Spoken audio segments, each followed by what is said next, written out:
All right, we'll start off with the Thanksgiving slate. We got 3 games. First up, Bears at Lions. Lions favored by 10, the total 48.5. Sean, who do you like in this matchup? I'm going to go with Rome Odunze here at 5K.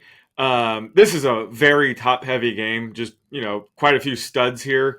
And since it's not a showdown slate, this is a fun 3-game slate. We don't have to get too crazy here and roll like, Mercedes Lewis out there or somebody like that. So going to go with the rookie who I think has a ton of upside and is still kind of under the radar still because, DJ Moore and Keenan Allen are still putting up big numbers. But Odunze's been playing well, especially lately. 5 or more catches in 3 of the last 4 games. And this should be a very pass-heavy game script for the Bears here.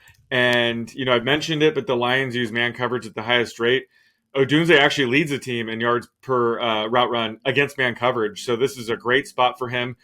Keenan Allen, I think Keenan Allen's going to be very popular. He's only $100 more expensive than Odunze, and I have Allen projected for, a point or two higher than Odunze. So I think Allen's, the safer play in cash games. But for tournaments, I think rolling Odunze just $100 cheaper than Allen, I think gives you some, solid leverage in GPPs. In the event that, his production kind of outweighs Keenan's here, I think that's just a great kind of leverage play for, again, a 3-game slate. And DJ Moore had his blow-up game. Allen had his, so yeah. Odunze's is coming. Next up, we got the Giants at the Cowboys. Cowboys favored by 3.5. The total is 37. And I'm going to go with an ugly one here. Jalen Hyatt for the Giants.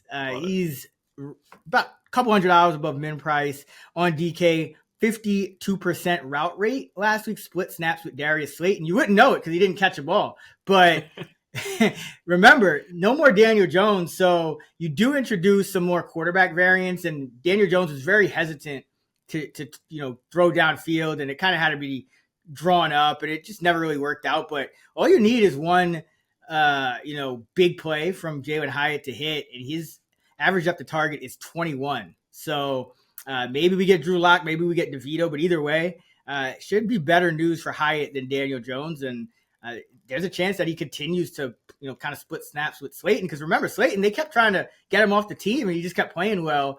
And so they had to start him, but they're obviously looking toward the future now, or they wouldn't have, played Hyatt as much as they did last week. So Jalen Hyatt still looking for first NFL receiving touchdown, 8 out of 21.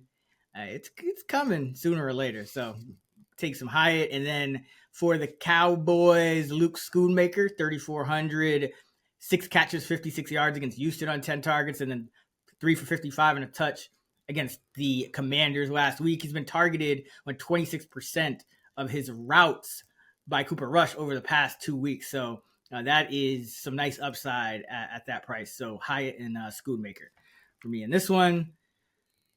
Miami, Green Bay, in Green Bay. Should be pretty cold. Packers favored by 3.5. Total 47. Sean, who do you like?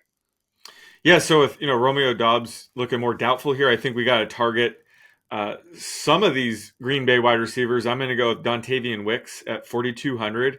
He might be a bit chalky because a lot of sharp DFS players know he has a ton of upside just every week, but especially when one of the top 3 receivers is expected to miss. So again, he should, have more of a full-time role if Dobbs misses, which I'm expecting he will. But you got to take him at this price. And you can get contrarian elsewhere because you got to take advantage of a guy with a high ceiling like this at 4,200. If you just want to get really contrarian, you could also pivot to Bo Melton, our guy Bo Melton, who just, whenever he gets chances, he comes through. So he would be a much sneakier play at 3,100 and could potentially be the key to unlock some of these massive GPPs. It is, a 3-game slate, so you kind of need to get contrarian somewhere. So, Melton would be the ultra contrarian play, whereas Wicks would just be a very solid value play here at 4,200.